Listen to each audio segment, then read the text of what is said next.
के फेरा में सुनाए रानी, 2-4 काठा बेचाएगा, 2-4 काठा बेचाएगा।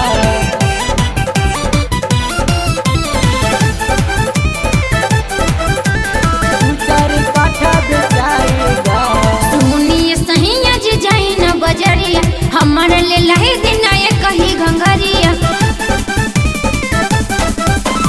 सुनिए सहिया जी जाई न बजरिया, हमारे ले लही दिन ये कही घंघरिया। सुनो ये गोरी बा मजबूरी कैसे उधार खरीदाएगा, सुनो ये गोरी बा मजबूरी कैसे उधार खरीदाएगा। दीदी ही ना परमिशन ये सैया नैहर से यार लेके आएगा।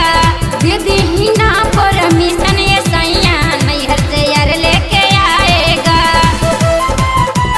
2-4 काठा बेचाएगा।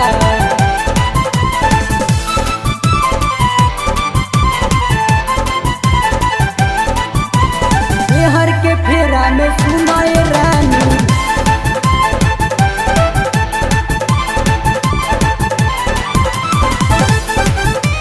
2-4 काठा बेचाएगा। देखी तो कही गाई गौआ जवार हो, कोह दी हमर होवे मझिला उसार हो। देखी तो कही काऊ गौआ जवार हो। कोह दी हमर होवे मझिला उसार हो। कदी हो माना ना तो दीवाना इधर आके पिटाएगा, कदी हो माना ना तो दीवाना इधर आके पिटाएगा। दीदी ही ना परमिशन ये सैया नैहर से यार लेके आएगा। दीदी ही ना परमिशन ये सैया नैहर से यार लेके आएगा।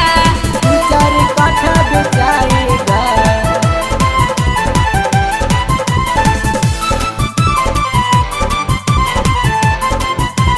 मेहर के फेरा में सुनाए रानी,